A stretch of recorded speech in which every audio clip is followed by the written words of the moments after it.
ਤੁਹਾਡੀ ਮੁਕੱਦਸ ਕਿਤਾਬ ਹੈ, ਇਹਦਾ ਨਾਮ ਗ੍ਰੰਥ ਕਿਉਂ ਰੱਖਿਆ ਹੈ? ਰੱਬ ਲਫ਼ਜ਼ ਰੱਬ ਬਾਰ ਬਾਰ ਰੱਬ ਦਾ ਮਤਲਬ ਹੁੰਦਾ ਸਸਟੇਨਰ ਆਫ ਦ ਯੂਨੀਵਰਸ।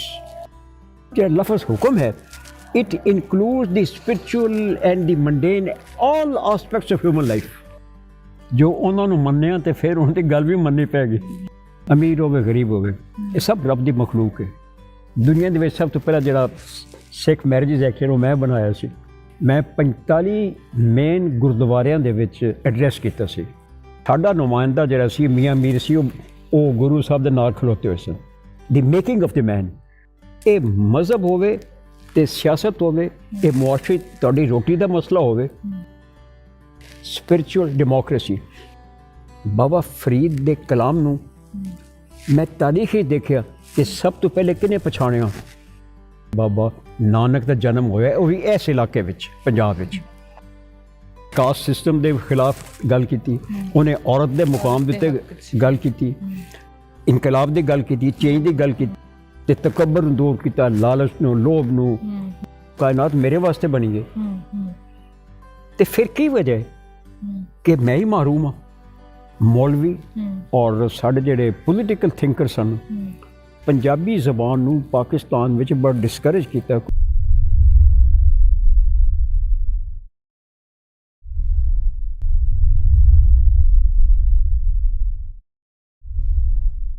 ਸਤਿ ਸ਼੍ਰੀ ਅਕਾਲ ਆਦਾਬ। ਮੈਂ ਲਾਹੌਰ ਦੇ ਵਿੱਚ, ਜਿਵੇਂ ਤੁਹਾਨੂੰ ਸਾਰਿਆਂ ਨੂੰ ਪਤਾ, ਗੁਰੂ ਨਾਨਕ ਇੰਟਰਨੈਸ਼ਨਲ ਪੰਜਾਬੀ ਕਾਨਫਰੰਸ 'ਤੇ ਆਈ ਹੋਈ ਹਾਂ। ਅਤੇ ਜਿਹੜੇ ਵੀ ਸੈਸ਼ਨਸ ਹੁੰਦੇ ਸੀਗੇ ਕਾਨਫਰੰਸ ਦੇ ਵਿੱਚ, ਉਹਨਾਂ ਦੇ ਵਿੱਚੋਂ ਪਹਿਲੇ ਦਿਨ ਇੱਕ ਬੜੀ ਇੰਟਰਸਟਿੰਗ ਸ਼ਖਸ ਨੂੰ ਮਿਲਣ ਦਾ ਮੌਕਾ ਮਿਲਿਆ। ਉਹਨਾਂ ਦਾ ਉੱਥੇ ਇੱਕ ਸੈਸ਼ਨ ਚੇਅਰ ਕਰ ਰਹੇ ਸਨ ਸੈਯਦ ਅਫਜ਼ਲ ਹੈਦਰ, ਜਿਹੜੇ ਕਿ ਇੱਥੇ ਜੱਜ ਰਹੇ ਨੇ, ਜਸਟਿਸ ਨੇ, ਹੁਣ ਤੇ ਰਿਟਾਇਰ ਹੋ ਚੁੱਕੇ ਨੇ। ਅਤੇ ਉਹਨਾਂ ਦਾ ਜਿਹੜਾ ਜ਼ਿਆਦਾਤਰ ਕੰਮ ਹੈ ਉਹ ਬਾਬਾ ਫਰੀਦ ਜੀ ਅਤੇ ਬਾਬਾ ਨਾਨਕ ਦੇ ਹੈ, ਅਤੇ ਗੁਰੂ ਅਰਜਨ ਸਾਹਿਬ ਜੀ 'ਤੇ ਵੀ ਹੈ। ਉਹਨਾਂ ਦੀ ਹੁਣੇ ਇੱਕ ਕਿਤਾਬ ਆਈ ਹੈ ਸਪਿਰਿਚੁਅਲ ਡੈਮੋਕ੍ਰੇਸੀ। ਅਤੇ ਮੈਨੂੰ ਮਤਲਬ ਜਿਹੜੀ ਗੱਲ ਟੱਚ ਕਰ ਗਈ ਬਹੁਤ ਜ਼ਿਆਦਾ ਅੰਦਰ ਤੱਕ, ਉਹ ਇਹ ਸੀਗੀ ਕਿ ਆਪਣਾ ਪੇਪਰ ਪੜ੍ਹਦਿਆਂ ਜਾਂ ਬੋਲਦਿਆਂ ਵਿੱਚੋਂ ਜਿਹੜੀਆਂ ਵੀ ਉੱਥੇ ਕ੍ਰਿਟਿਕਸ ਨੂੰ ਲੈ ਕੇ ਜਾਂ ਲਿਟਰੇਚਰ ਨੂੰ ਲੈ ਕੇ, ਬਾਬਾ ਨਾਨਕ ਨੂੰ ਲੈ ਕੇ ਗੱਲਾਂ ਹੁੰਦੀਆਂ ਸੀਗੀਆਂ ਵਿੱਚ, ਅਤੇ ਇਹਨਾਂ ਨੇ ਅਚਾਨਕ ਬਹੁਤ ਭਾਵੁਕ ਹੋ ਕੇ ਕਹਿਣਾ ਸ਼ੁਰੂ ਕੀਤਾ ਕਿ ਸਾਨੂੰ ਰੱਬ ਕੋਲੋਂ, ਅੱਲਾਹ ਤਾਲਾ ਕੋਲੋਂ ਮਾफ़ੀ ਮੰਗਣੀ ਚਾਹੀਦੀ ਹੈ ਹਰ ਰੋਜ਼, ਕਿ ਜੋ ਅਸੀਂ 47 ਦੇ ਵਿੱਚ ਕਰ ਦਿੱਤਾ ਅਤੇ ਜੋ ਉਸ ਟਾਈਮ ਪੰਜਾਬ ਦੇ ਨਾਲ ਹੋਇਆ। ਅਤੇ ਮੈਨੂੰ ਲੱਗਦਾ ਕਿ ਇਹ ਗੱਲ ਬਹੁਤ ਘੱਟ ਅਦੀਬ ਹੋਣਗੇ ਜਿਹੜੇ ਇੱਦਾਂ ਪਬਲਿਕਲੀ ਕਹਿਣ ਦੀ ਸਮਰੱਥਾ ਰੱਖਦੇ ਆ ਜਾਂ ਕਹਿੰਦੇ ਨੇ। ਅਤੇ ਦੂਸਰਾ ਮੈਨੂੰ ਇਹ ਵੀ ਲੱਗਿਆ ਕਿ ਜਿਸ ਤਰ੍ਹਾਂ ਸਾਰੇ ਧਰਮਾਂ ਦੇ ਵਿੱਚ ਇੱਦਾਂ ਹੁੰਦਾ ਕਿ ਬਹੁਤ ਘੱਟ ਲੋਕ ਹੁੰਦੇ ਜਿਹੜੇ ਦੂਸਰੇ ਮਜ਼ਹਬ ਦੇ ਬਾਰੇ ਰਿਸਰਚ ਕਰਦੇ ਆ, ਗੱਲ ਕਰਦੇ ਆ, ਔਰ ਉਹਦੇ ਬਾਰੇ ਇੰਨਾ ਓਪਨਲੀ ਪਬਲਿਕਲੀ ਬੋਲਦੇ ਨੇ। ਸੋ ਮੇਰਾ ਦਿਲ ਕੀਤਾ ਕਿ ਉਹ ਪੈਗਾਮ ਮੈਂ ਆਪਣੇ ਸਾਰੇ ਉੱਧਰਲੇ ਪੰਜਾਬ ਲਈ ਵੀ ਲੈ ਕੇ ਆਵਾਂ। ਸਤਿ ਸ਼੍ਰੀ ਅਕਾਲ। ਸਤਿ ਸ਼੍ਰੀ ਅਕਾਲ। ਮੈਂ ਤੁਹਾਨੂੰ ਸਭ ਤੋਂ ਪਹਿਲਾਂ ਇਹ ਪੁੱਛਣਾ ਚਾਹਾਂਗੀ ਕਿ ਤੁਹਾਨੂੰ ਮਤਲਬ ਚੇਟਕ ਕਿੱਥੋਂ ਲੱਗੀ, ਜਾਂ ਕਿਵੇਂ, how did you come to know ਕਿ ਬਾਬਾ ਨਾਨਕ ਜੋ ਹੈ ਉਹ ਕਿੱਦਾਂ ਦੀ ਗੁਰਬਾਣੀ ਲਿਖਦੇ ਸੀ, ਜਾਂ ਗੁਰੂ ਅਰਜਨ ਦੇਵ ਜੀ ਕਿੱਦਾਂ ਦਾ ਲਿਖਦੇ ਸੀ, ਅਤੇ ਉਹ ਕਿੱਥੋਂ ਸ਼ੁਰੂ ਹੋਇਆ ਸਿਲਸਿਲਾ ਸਾਰਾ? ਇੱਕ ਤਾਂ ਜੀ ਮੇਰੀ ਜਿਹੜੀ ਪਰਵਰਿਸ਼ ਹੈ ਉਹ ਪਾਕਪਤਨ ਹੋਈ, ਅਤੇ ਸਾਡੇ ਨਾਲ ਹੀ ਪਿੰਡ ਹੈਗਾ ਮਗਰਬ ਵਾਲੇ ਪਾਸੇ ਨਾਨਕਸਰ, ਜਿੱਥੇ ਗੁਰੂ ਨਾਨਕ ਸਾਹਿਬ ਤਸ਼ਰੀਫ ਲਿਆਏ ਸਨ। ਅਤੇ ਪਾਕਪਤਨ ਦੇ ਵਿੱਚ ਬਾਬਾ ਫਰੀਦ ਦਾ ਵੀ ਬੜਾ ਵੱਡਾ ਰੋਜ਼ਾ ਹੈਗਾ, ਮਜ਼ਾਰ ਹੈਗਾ। ਅਤੇ ਮੈਨੂੰ ਜਦੋਂ ਮੈਂ BA ਪੜ੍ਹਦਾ ਸਾਂ ਅਤੇ ਉਦੋਂ ਮੈਨੂੰ ਖਿਆਲ ਆਇਆ ਸਾਡੇ ਸਾਰੇ ਦੋਸਤਾਂ ਦਾ ਕਿ ਜਿਵੇਂ ਪਹਿਲੇ ICS ਹੁੰਦੇ ਸਨ ਨਾ, ਅਤੇ ਉਸ ਤੋਂ ਬਾਅਦ ਪਾਕਿਸਤਾਨ ਬਣਨ ਤੋਂ ਬਾਅਦ ਫਿਰ CSP ਹੋ ਗਿਆ। ਅਤੇ ਮੇਰਾ ਚੂੰਕਿ ਮਾਮੂ ICS ਹੈਗੇ ਸਨ, ਅਤੇ ਉਹਨਾਂ ਦਾ ਖਿਆਲ ਸੀ ਕਿ ਸਾਡੇ ਵਿੱਚੋਂ ਕੋਈ ICS ਦੇ ਇਮਤਿਹਾਨ ਦੇਵੇ। ਅਤੇ ਮੇਰੇ ਵਾਲਿਦ ਸਾਹਿਬ ਦਾ ਖਿਆਲ ਸੀ ਕਿ ਪਾਕਿਸਤਾਨ ਬਣ ਰਿਹਾ ਅਤੇ ਸਾਇੰਟਿਸਟ ਚਾਹੀਦੇ ਨੇ ਅਤੇ ਟੈਕਨੀਕਲ ਆਦਮੀ ਚਾਹੀਦੇ ਨੇ। ਅਤੇ ਉਹਨਾਂ ਨੇ ਮੈਨੂੰ ਦਾਖਲ ਕਰਾਤਾ FC ਕਾਲਜ ਵਿੱਚ ਟੂ ਬਿਕਮ ਐਨ ਇੰਜੀਨੀਅਰ। ਅੱਛਾ। ਮੈਂ FSC ਨੋਨ ਮੈਡੀਕਲ ਕੀਤਾ ਹੋਇਆ ਇੰਜੀਨੀਅਰਿੰਗ ਦਾ। ਤੇ ਮੇਰੇ ਵੱਡੇ ਭਾਈ ਦੋਵੇਂ ਫਿਰ ਡਾਕਟਰ ਬਣੇ, ਦੇ ਰਿਟਾਇਰਡ ਐਜ਼ ਪ੍ਰੋਫੈਸਰਸ। ਤੇ ਉਦੋਂ ਮੈਂ ਆਪਣਾ ਇੱਕ ਆਪਸ਼ਨਲ ਸਬਜੈਕਟ ਸੀ 50 ਨੰਬਰਾਂ ਦਾ CSP ਵਾਸਤੇ, ਉਹਦੇ ਵਿੱਚ ਪੰਜਾਬੀ ਜ਼ਬਾਨ ਸੀ। ਅੱਛਾ। ਉਸ ਜ਼ਮਾਨੇ ਵਿੱਚ ਪੰਜਾਬੀ ਜ਼ਬਾਨ ਜਿਹੜੀ ਸੀ, ਸਾਡੇ ਕੋਲ ਕੋਈ ਡਿਕਸ਼ਨਰੀ ਨਹੀਂ ਸੀ, ਕੋਈ ਖਾਸ ਚੀਜ਼ਾਂ ਨਹੀਂ ਸਨ। ਸਿਰਫ ਮੇਰੀ ਵਾਲਦਾ ਦੀ ਲਾਇਬ੍ਰੇਰੀ ਦੇ ਵਿੱਚ ਹੀਰ ਵਾਰਿਸ ਸ਼ਾਹ ਦੀ ਐਡੀ ਵੱਡੀ ਕਿਤਾਬ ਸੀ, ਉਹਦੇ ਵਿੱਚ ਫਰਹੰਗ ਵੀ ਨਾਲ ਦਿੱਤੀ ਸੀ, ਲੁਗਤ ਵੀ ਦਿੱਤੀ ਹੋਈ ਸੀ। ਕਿਉਂਕਿ ਜਦ ਤੱਕ ਪੁਰਾਣੀ ਜ਼ਬਾਨ ਹੋ ਚੁੱਕੀ ਹੈ ਤੇ ਜਦ ਤੱਕ ਉਹਦੇ ਲੈਂਗੁਏਜ ਨਾ ਸਮਝ ਆਵੇ, ਚੇਂਜ ਹੁੰਦੀ ਹੈ। ਉਹ ਮੈਂ ਪੜ੍ਹਨੀ ਸ਼ੁਰੂ ਕੀਤੀ ਵਾਰਿਸ ਸ਼ਾਹ ਤੋਂ। ਵਾਰਿਸ ਸ਼ਾਹ ਤੋਂ ਮੈਂ ਟੁਰਦੇ ਆਇਆ, ਬਾਬਾ ਫਰੀਦ ਦੀ ਬਾਣੀ ਤੇ ਪਹੁੰਚਿਆ। ਤੇ ਬਾਬਾ ਫਰੀਦ ਦੇ ਮੁਤਲਕ ਫਿਰ ਮੈਨੂੰ ਅੱਬਾ ਜੀ ਨੇ ਮੇਰੇ ਦੱਸਿਆ, ਉਹਨਾਂ ਕਿ ਜੀ ਕਿ ਇੱਥੇ ਗੁਰੂ ਸਾਹਿਬ 2 ਜਗ੍ਹਾ ਆਏ। ਉਹਨਾਂ ਫਿਰ ਮੈਂ ਜਗ੍ਹਾ ਵੀ ਦਿਖਾਈ ਕਿ ਇੱਥੇ ਆਏ ਸਨ ਤੇ ਇੱਥੇ ਵੀ ਆਏ ਸਨ। ਤੇ ਮੈਂ ਬੜਾ ਹੈਰਾਨ ਹੁੰਦਾ ਸੀ ਕਿ ਗੁਰੂ ਸਾਹਿਬ ਨੇ ਕਿਉਂ ਪਾਕਪਤਨ ਕਿਉਂ ਆਏ। ਤੇ ਉਸ ਨਾਲ ਮੇਰਾ ਸ਼ੌਕ ਪੈਦਾ ਹੋਇਆ ਫਰੀਦ ਫਹਿਮੀ ਵਾਸਤੇ, to understand, to discover Baba Farid. ਤੇ ਉਹ ਮੈਂ ਫਿਰ ਉਹ ਮੈਂ ਫਿਰ ਐਸਾ ਹੋਇਆ ਕਿ ਮੇਰਾ ਬਾਪ ਮੇਰਾ ideal C. He was A social worker, he was A very prominent lawyer. He was also nominated by Quaid-e-Azam for the boundary commission case. ਤੇ ਉਹਨਾਂ ਦਾ ਬੜਾ ਆਪਣਾ ਪੋਲੀਟੀਕਲ ਤੇ ਆਪਣਾ ਲਿਟਰੇਰੀ ਔਰ ਮਜ਼ਹਬੀ ਮੇਰੀ ਮਾਂ ਦਾ ਵੀ ਤੇ ਮਾਹੌਲ ਸੀ। ਔਰ ਉਹ ਮੈਂ ਫਿਰ I dropped the idea of becoming an engineer. I switched over to law because I thought कि like my father मैं अपना सोशल काम करांगा तो ये सब। और मेरी फिर बाबा साहब दे उत्ते मैं काम करना शुरू कर दिता, जिससे मैं वक्त मिलता सी तो मैं, क्योंकि बाबा साहब के मुतलक अनफॉर्चुनेटली जिस तरह के तमाम सेंट्स नाल हुंदे कि उन्हां दे पैगाम नूं साडे जिहड़े सन मौलवी और साडे जिहड़े पोलीटिकल थिंकर सन, उन्होंने पंजाबी ज़बान नूं पाकिस्तान विच बड़ा डिस्करेज किया, क्योंकि मैं उनकी वजह मैं जी समझी सी कि इहदे विच बड़ा एक इनकलाबी तब्दील करन दा तसव्वुर सी। क्योंकि बाबा फरीद ते Baba Nanak was those personalities who considered that unless and until a change takes place, the situation, the status quo will continue. और मैं फिर जो इन्हों पढ़िया तो मैं इस नतीजे ते पहुँचया कि इन्होंने महसूस किया, बाबा फरीद ने तो बाबा नानक ने, कि असल हकीकत जी दुनिया की वो तो रब हैगी। तो ये रब ने जी एक कायनात बनाई है, ये ना ख्वाब है तो ना कोई खेड तमाशा है, बल्कि ये इंसान वास्ते बनाई है। और उस इंसान नूं खुदा ने ये इख्तियार दिता है कि जे भी जेड़ा मेरा ये मनसूबा, मेरा प्लान है, इनू एग्जीक्यूट तू करना है कि तू मेरा नायब है। सही सही। तो मैं जो कुरान जी का फिर तालिब इल्म साहब मैं देखिए कि तमाम कायनात मेरे वास्ते बनी है, तो फिर की वजह है कि मैं ही महरूम हाँ। उस तो मैं समझ आई कि बाबा फरीद ने 70 साल मुख्तलिफ मुल्कों में फिरे, एजुकेशन हासिल की थी, मुख्तलिफ तमद्दन देखे, मुख्तलिफ उलमा नाल गए, मुख्तलिफ मदरसे देखे, मुख्तलिफ ज़बानां दे विच। फिर मैं देखिया कि 24 वरे बाबा नानक ने दी उदासियां, वो चारे खुंडा। उस तो बाद मैं पहुंचया एक जदों बाबा साहब दे इस के पत चढ़ी ते वन रुत फिरी ते वन कंबिया हैं जी, ते पत चढ़ी चढ़पाई ते चारों खुंडा ठूंडियां रहन के था नहीं कि ऐ खुदा कि तेरी ए दुनिया है, मैं चारों पासे देख के इंसान महरूम ही महरूम है। मैं महसूस किया कि इन्हां बाबियां दा ने जिहड़े विजुअलाइज किया कि रब फते वड्डी हकीकत है, उसने दुनिया नूं एक मनसूबा बनाया, इस मनसूबे नूं नक्शे विच रंग भरन वास्ते उन्हें बंदियां नूं इख्तियार दिता।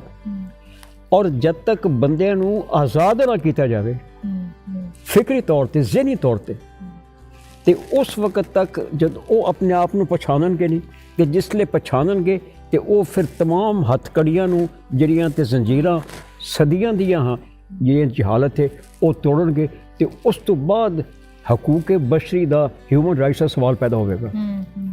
तो उत्थे मैं देखा कि सब तो पहले बाबा फरीद ने इत्थे पंजाब विच, फिर मैं सोचा कि बाबा फरीद तो ਜਿਹੜੇ उस पीर सन वो दिल्ली सन, तो जदों उन्हों का इंतकाल होया तो बाबा उस 70 साल का सी, वो जदों चिश्ती सिलसिले का हैड बनया तो उत्थे उस उम्र ते बंदा ये सोचता जी कि हुण मैं आराम करा, 70 साल मैं बड़ी तपस्या कर ली है तो हुण मैं, लेकिन उन्होंने एक क्यों फैसला किया कि मैं पाकपतन आ जावां, दरबार तो मैं दूर चला जावां, तो फिर 25 साल रह के उस शख्स ने उम्र का ख्याल नहीं किया।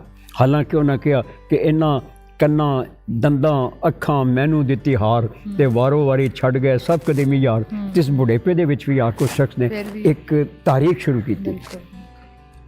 उस दे विच मैं देखा कि उन्होंने लोगों को बेदार किया।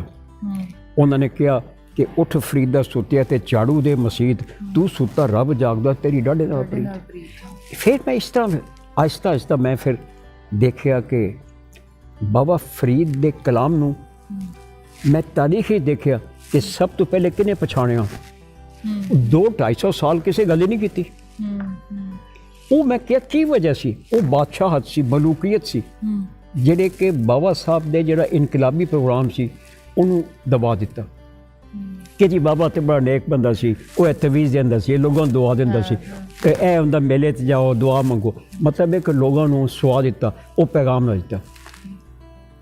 तो एक दफ़ा मैं ही क्या, मैं जी बाबा का जिहड़ा बूटा लाया सी वो रब नूं चूंकि बड़ा प्यारा सी कि मैं इंसान नूं बेहतर करना है, तो इस वास्ते फिर बाबा नानक का जन्म होया, वो भी इस इलाके विच पंजाब विच कि इत्थे बूटा बाबे ने लाया। तो एक मैं होर बाबा गल्ला जिहड़ा जाके इस गल नूं अगे टोरे वो मैं जिसले बाबा नानक नूं पढ़िया तो मैं हैरान हो गया। मैं क्या कि उस आदमी ने ते कास्ट सिस्टम के खिलाफ गल की, उन्हें औरत के मुकाम उत्ते गल की, उन्हें कहा जी कि अपना इनकलाब की गल की, चेंज की गल की, उन्हें हाँ उन्हें फिर उन्हें सब ये 3 चीज़ दी ना कि जमात कायम करो, जब तक जमात कायम नहीं होगी बंदे नहीं तुहाडे नाल शामिल होणगे तो तुहाडी तारीख अगे नहीं चलेगी। फिर उन्होंने कहा जी कि बादशाह ते गरीबां दे विच जिहड़ा तबकाती तकसीम है इन्हां नूं बैठ के इकट्ठा खुआओ, रल के खाणगे मुहब्बतां वधणगीआं। सो इन्हां ने हथियार की इस्तेमाल किया, मुहब्बत दा, प्यार दा, खलूस दा, इज्जत न्याज दा, चुकन दा, ते तकबर नूं दूर किया, लालच नूं, लोभ नूं, ये चीज़ां। तो इस चीज़ तो मैं बड़ा मुतासर होया, तो मैं फिर महसूस किया कि दरअसल इन्हां ने जिहड़ा तफरीक पाती सी ना कि यह बादशाह दी ते यह मजहब है। उन्हें कहा नहीं, ये मजहब होवे ते सियासत होवे, ये मुआशरी तुहाडी रोटी का मसला होवे, ये जो कुछ भी होवे इहदा ये तुसीं वंड नहीं सकदे। तो इस तसव्वुर नूं मैं नाम दिता, 2 लफ्ज़ 2 शब्द मैं इस्तेमाल किए, रूहानी जमहूरीयत, स्पिरिचुअल डेमोक्रेसी, यानी कि ये वो डेमोक्रेसी है जी कि सिर्फ आइन तक मुतात नहीं, जी कहती जी थोड़े ये हकूक ने तो बाकी गल खत्म। इन्हें कहा कि नहीं, खुदा नूं भी पछाणो, अपने आप नूं भी पछाणो, इत्थे इक्वैलिटी होनी चाहिए, इत्थे ये चीज़ां होनी चाहिए। तो इस सारा जो बाबियां का जो प्रोग्राम है ना, इन्हूं मैं सम अप 2 लफ्ज़ों किया, स्पिरिचुअल डेमोक्रेसी। ये मेरा मुख्तसर जिहा। तो इस दौरान विच फिर मैनू रब ने बड़े मौके दिते, मैं फिर रुकन हो गया जिहड़ी इवैक्यूएट ट्रस्ट प्रॉपर्टी का, तो ननकाना साहब ते करतारपुर साडी कस्टडी च आ गया। तो मैं फिर उदों 400 साल दिन बरसी मनाई जानी सी गुरु अर्जन साहब की, तो उन्होंने लाहौर में शहीद किया गया सी। तो उस दिन असी फिर बाकायदा असी कहा जी कि नहीं साडा कोई कसूर नहीं सी, ये बादशाहां दे चक्कर सन, और उसदा एक लड़की दी शादी का एक प्रॉब्लम सी जिहड़ा जहांगीर नूं उन्होंने करता, लेकिन साडा नुमाइंदा जिहड़ा सी मियाँ मीर सी वो गुरु साहब दे नाल खलोते हुए सन। फिर मैं उस दिन असी फिर बाकायदा इत्थे बहुत वड्डा प्रोग्राम बनाया, और मैं उसके उत्ते असी चेयरमैन नाल मिल के असी प्राइम मिनिस्टर बुला के ते ए फिर मैं इस किताब का सुखमनी साहब सुखमनी साहब, और ये ਜਿਹੜੀ 5 ਲੈਂਗੁਏਜਿਸ ਵਿੱਚ ਇਹਨ ਮੈਂ ਰੈਂਡਰ ਕੀਤੀ ਔਰ ਉਹਨਾਂ ਦੇ ਸ਼ਹੀਦੀ ਦਿਨ ਦੀ ਯਾਦ ਦੇ ਵਿੱਚ ਤੇ ਔਰ ਮੈਂ ਇਹ ਹੈਰਾਨ ਹੋ ਗਿਆ ਕਿ ਇੰਨੀ ਅਜ਼ੀਮ ਇਹ ਨਜ਼ਮ ਹੈ ਇਹ ਮੇਰਾ ਖਿਆਲ ਦੁਨੀਆ ਦੀ ਸਭ ਤੋਂ ਮੈਂ ਇਹਦੇ 'ਚ ਲਿਖਿਆ ਇਟ ਇਜ਼ ਦੀ ਲੌਂਗੈਸਟ ਓਬੇਡ ਓਬੇਡ ਕਹਿੰਦੇ ਨੇ ਉਹ ਨਜ਼ਮ ਜਿਹਦੇ ਵਿੱਚ ਕਿ ਅੱਲਾ ਦੀ ਸ਼ਾਨ ਬਿਆਨ ਕੀਤੀ ਹੋਵੇ ਔਰ ਦੀ ਮੇਕਿੰਗ ਆਫ ਦ ਮੈਨ ਕਿ ਇਨਸਾਨ ਨੂੰ ਬਣਾਉਣ ਦਾ ਤਰੀਕਾ ਨਹੀਂ ਤੇ ਮੈਂ ਕਹੀ ਦਿਸ ਇਜ਼ ਤੇ ਮੈਂ ਇਸ ਤੋਂ ਬੜਾ ਇੰਪ੍ਰੈਸ ਹੋਇਆ ਸੀ ਫਿਰ ਉਦੋਂ ਮੈਂ ਬਾਬਾ ਨਾਨਕ ਦੇ ਨਾਂ ਦੀ ਯੂਨੀਵਰਸਿਟੀ ਦਾ ਵੀ ਬੁਨਿਆਦ ਰੱਖੀ ਅੱਛਾ ਨਨਕਾਣਾ ਸਾਹਿਬ ਦੇ ਵਿੱਚ ਤੇ 50 ਮੁਰੱਬੇ ਸਿੱਕੇ ਕੇ ਨਾਲ ਲੈਣ ਵਾਸਤੇ ਰੱਖੋ ਤਾਂ ਕਿ ਇੱਥੇ ਇੰਟਰਨੈਸ਼ਨਲ ਲੈਵਲ ਤੇ ਯੂਨੀਵਰਸਿਟੀ ਬਣੇ ਬਾਬੇ ਦੇ ਨਾਮ ਤੇ ਸਾਰਾ ਖਰਚ ਜਿਹੜਾ ਹੈ 50 ਮੁਰੱਬੇ ਜਿਹੜੇ ਉਠਾਉਣ ਤਾਂ ਕਿ ਕਿਸੇ ਤਾਲਿਬ ਇਲਮ ਨੂੰ ਕੋਈ ਪੜ੍ਹਾਈ ਤੇ ਖਰਚ ਨਾ ਕਰਨਾ ਪਵੇ ਰੋਟੀ ਵੀ ਫ੍ਰੀ ਹੋਵੇ ਰਿਹਾਇਸ਼ ਵੀ ਫ੍ਰੀ ਹੋਵੇ ਕਿਉਂਕਿ ਬਾਬੇ ਦਾ ਲੰਗਰ ਹੈਗਾ ਉਹ ਸਾਰੇ ਕਰਨ ਤੇ ਉਹ ਹੁਣ ਜਾ ਕੇ ਕਿਤੇ ਪ੍ਰਵਾਨ ਚੜ੍ਹੇ ਤੇ ਉਦੋਂ ਵੀ ਕਰਤਾਰਪੁਰ ਦਾ ਵਗੈਰਾ ਇਹ ਸਾਰਾ ਫਿਰ ਉਸ ਤੋਂ ਬਾਅਦ ਮੈਂ ਸਿੱਖ ਮੈਰਿਜਸ ਐਕਟ ਬਣਾਇਆ ਉਦੋਂ ਮੈਂ ਫੈਡਰਲ ਮਿਨਿਸਟਰ ਸਾਂ ਹਾਂ ਤੇ ਆਈ ਵਾਸ ਦੀ ਫਸਟ ਪਰਸਨ ਉਹ ਫਿਰ ਇੰਡੀਆ 'ਚ ਬੜਾ ਸ਼ੋਰ ਪੈ ਗਿਆ ਤੇ ਉਹਨਾਂ ਨੇ ਫਿਰ ਉੱਥੇ ਵੀ ਬਣਾ ਲਿਆ ਹਾਂ ਕਿਉਂਕਿ ਸਾਡਾ ਪਹਿਲਾਂ ਹਿੰਦੂ ਹੀ ਸੀਗਾ ਹਾਂ ਪਹਿਲੇ ਹਿੰਦੂ ਸੀ ਤੇ ਇਹ ਮੈਨੂੰ ਸਰਨਾ ਸਾਹਿਬ ਨੇ ਔਰ ਪ੍ਰਿਤਪਾਲ ਸਿੰਘ ਅਮਰੀਕਾ ਤੋਂ ਇੰਡੀਆ ਤੋਂ ਦਿੱਲੀ ਤੋਂ ਸਰਨਾ ਸਾਹਿਬ ਇਹਨਾਂ ਸਾਰਿਆਂ ਮੈਨੂੰ ਰਿਕੁਐਸਟ ਕੀਤੀ ਤੇ ਮੈਂ ਸਭ ਤੋਂ ਪਹਿਲੇ ਤੇ ਦੁਨੀਆ ਦੇ ਵਿੱਚ ਸਭ ਤੋਂ ਪਹਿਲਾਂ ਜਿਹੜਾ ਸਿੱਖ ਮੈਰਿਜਸ ਐਕਟ ਉਹ ਮੈਂ ਬਣਾਇਆ ਸੀ 2007 ਦੇ ਵਿੱਚ ਅੱਛਾ ਤੁਹਾਡੀ ਇਹਨਾਂ 'ਚੋਂ ਕੋਈ ਵੀ ਕਿਤਾਬ ਗੁਰਮੁਖੀ 'ਚ ਹੋਈ ਹੈ ਹਾਂ ਨਹੀਂ ਜੀ ਇਹ ਜਿਹੜੀ ਸਪਿਰਚੁਅਲ ਡੈਮੋਕ੍ਰੇਸੀ ਹੈ ਕਿਤਾਬ ਮੈਨੂੰ ਮਤਲਬ ਬਹੁਤ ਜ਼ਿਆਦਾ ਚੰਗਾ ਲੱਗ ਰਿਹਾ ਸਬਜੈਕਟ ਵੀ ਇਹ ਉਰਦੂ 'ਚ ਹੋਈ ਹੈ ਨਹੀਂ ਇਹ ਅੰਗਰੇਜ਼ੀ 'ਚ ਹੀ ਹੈ ਨਾ ਹਾਂ ਇਹ ਜਾਂ ਤੇ ਕੋਸ਼ਿਸ਼ ਕਰਦੇ ਆ ਕਿ ਅਗਰ ਇਹਦਾ ਟਰਾਂਸਲੇਟ ਹੋ ਕੇ ਅਗਰ ਪੰਜਾਬੀ 'ਚ ਹੋ ਜਾਏ ਗੁਜ਼ਾਰਿਸ਼ ਹੈ ਜੀ ਮੈਂ ਤੁਹਾਨੂੰ ਕਿਤਾਬ ਤੋਹਫਾ ਦਿੱਤੀ ਹਾਂ ਤੇ ਇਹ ਹੁਣ ਤੁਸੀਂ ਜਾ ਕੇ ਇੰਡੀਆ ਵਿੱਚ ਕਿਉਂਕਿ ਮੈਂ ਬਾਬਿਆਂ ਦਾ ਮੰਨਣ ਵਾਲਾ ਮੈਂ ਕਾਪੀਰਾਈਟ ਬਿਲੀਵ ਨਹੀਂ ਕਰਦਾ ਇਹ ਜੋ ਕੁਛ ਮੈਂ ਲਿਖਿਆ ਤੇ ਇਹ ਤੁਸੀਂ ਇਹਦੇ 'ਚ ਬਾਬਾ ਨਾਨਕ ਦਾ ਵੀ ਜ਼ਿਕਰ ਹੈ ਇਹਨੂੰ ਤੁਸੀਂ ਉਹਦੇ ਛਪਵਾਓ ਮੈਂ ਇਜਾਜ਼ਤ ਦੇ ਦਾਂ ਮੇਰੇ ਵੱਲੋਂ ਤੁਹਾਨੂੰ ਇਜਾਜ਼ਤ ਹੈ ਤੁਸੀਂ ਛਪਵਾਓ ਲੇਕਿਨ ਇਹ ਹੈ ਕਿ ਅਗਰ ਜਦੋਂ ਛਪਵਾਉਣੀ ਹੋਵੇ ਇਹਦੇ ਵਿੱਚ 5-6 ਸਫ਼ਿਆਂ ਤੇ ਬਾਬਾ ਨਾਨਕ ਦਾ ਜ਼ਿਕਰ ਹੈ ਇੱਕ ਚੈਪਟਰ ਵੀ ਹੈ ਲੇਕਿਨ ਅਗਰ ਤੁਸੀਂ ਇਹ ਛਪਾਓਗੇ ਤਾਂ ਮੈਨੂੰ ਦੱਸਣਾ ਤਾਂ ਕਿ ਮੈਂ ਇਹਦੇ ਵਿੱਚ ਜਿਹੜਾ ਹੋਰ ਸੋਚਿਆ ਹੋਇਆ ਉਹ ਮੈਂ ਇਜ਼ਾਫਾ ਕਰ ਦੇਵਾਂ ਤੁਹਾਨੂੰ ਭਿਜਵਾ ਦਿਆਂਗਾ ਬਸ ਤੁਸੀਂ ਸ਼ੁਰੂ ਕਰ ਦਿਓ ਲਿਖਣਾ ਨਹੀਂ ਤਾਂ ਹੁਣ ਫਿਕਰ ਨਾ ਕਰੋ ਤੇ ਮੈਂ ਭੇਜ ਦਿਆਂਗਾ ਤੇ ਜਦੋਂ ਤੁਸੀਂ ਛਪਵਾਉਣਾ ਹੋਵੇ ਮੈਂ ਦੱਸ ਦੇਣਾ ਤੇ ਮੈਂ ਤੁਹਾਨੂੰ ਈਮੇਲ ਕਰਵਾ ਦਿਆਂਗਾ ਠੀਕ ਹੈ ਤੁਸੀਂ ਇੰਡੀਆ ਗਏ ਹੋ ਹਾਂ ਜੀ ਕਈ ਵਾਰੀ ਗਿਆ ਮੈਨੂੰ ਭਾਈ ਵੀਰ ਸਿੰਘ ਅਵਾਰਡ ਵੀ ਮਿਲ ਚੁੱਕਿਆ ਹੋਇਆ ਅੱਛਾ ਹਾਂ ਤੇ ਬਲਕਿ ਇੰਡੀਆ ਦੇ ਪ੍ਰੈਜ਼ੀਡੈਂਟ ਜਿਹੜੇ ਬਾਅਦ ਹੀ ਬਣੇ ਸਨ ਪਹਿਲੇ ਵਾਈਸ ਪ੍ਰੈਜ਼ੀਡੈਂਟ ਉਹਨਾਂ ਵੀ ਜਿੱਤੇ ਸੀ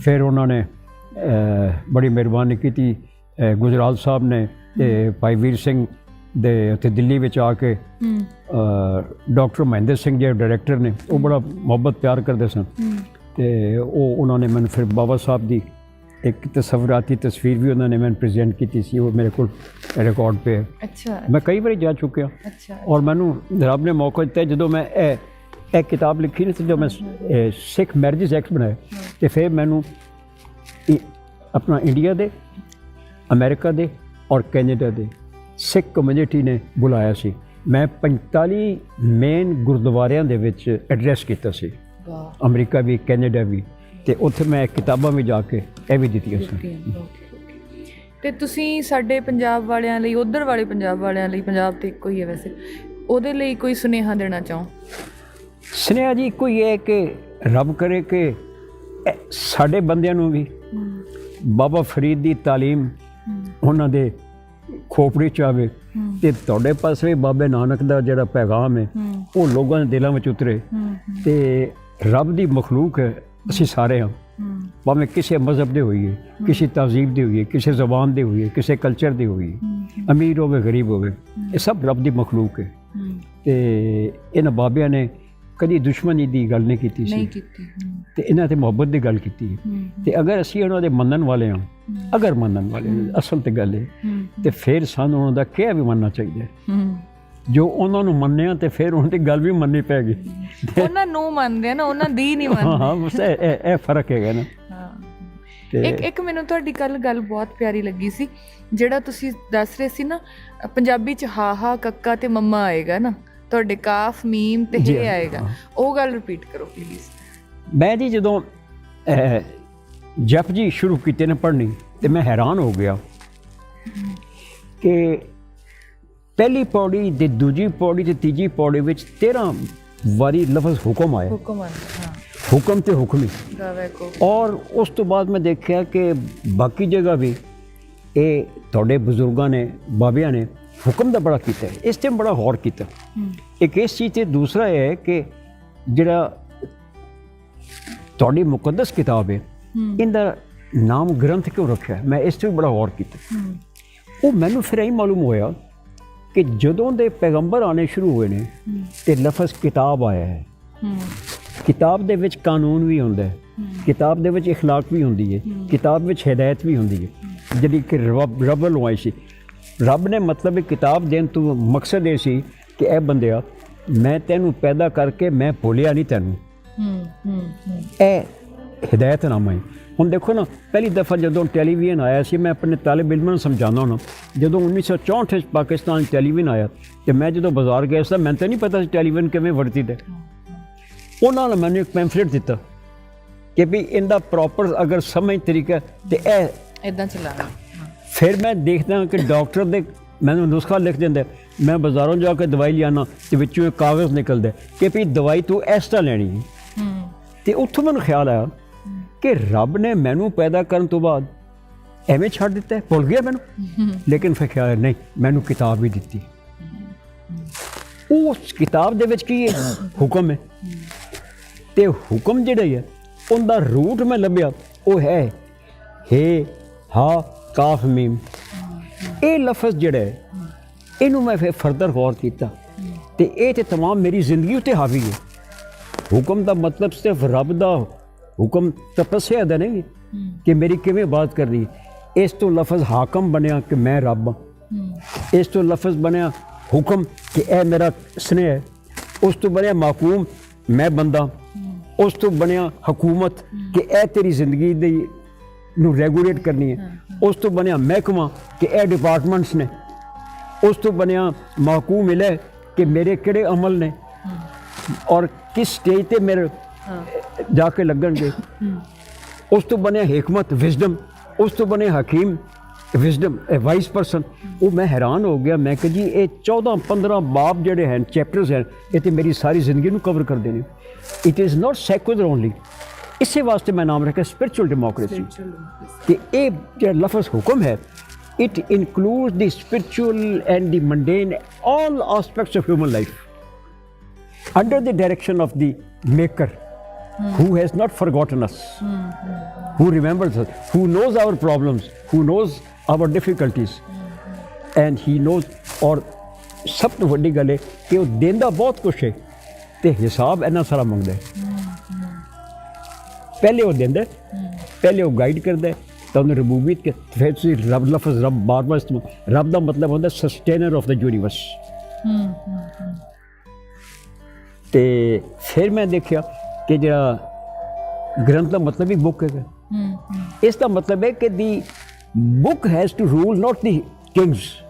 yes, this is the essence of democracy ਕਿ it is the book which rules, it is the law which governs, not a king, not anybody। ਇਸੇ ਲਈ ਅਸੀਂ ਗ੍ਰੰਥ ਦੇ ਮੂਹਰੇ ਗੁਰੂ ਵੀ ਲਾਉਨੇ ਕਿ ਸਾਡਾ ਗੁਰੂ ਹੁਣ ਉਹ ਹੈ, ਤੁਹਾਡਾ ਗੁਰੂ। ਔਰ ਤੁਸੀਂ ਦਿਨ ਰਾਤ ਸਵੇਰ ਵੀ ਤੇ ਸ਼ਾਮ ਨੂੰ ਇਹੋ ਦੁਆ ਮੰਗਦੇ ਹੋ ਕਿ ਸਿੱਖਾਂ ਨੂੰ ਹੁਕਮ ਹੈ ਕਿ ਮੰਨੋ ਗੁਰੂ ਗ੍ਰੰਥ।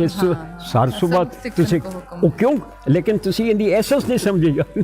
ਤੁਸੀਂ ਇਹ ਭੁੱਲ ਗਏ। ਓਏ ਨਾ ਕਿਤਾਬ ਨੂੰ ਵੀ ਪੂਜਣਾ ਸ਼ੁਰੂ ਕਰ, ਗ੍ਰੰਥ ਨੂੰ ਪੂਜਣਾ ਸ਼ੁਰੂ ਕਰ ਤੇ ਹਾਂ, ਠੀਕ ਹੈ। ਸੋ ਇਹ ਠੀਕ ਹੈ। ਬਹੁਤ ਬਹੁਤ ਧੰਨਵਾਦ ਤੁਹਾਡਾ, ਸ਼ੁਕਰੀਆ।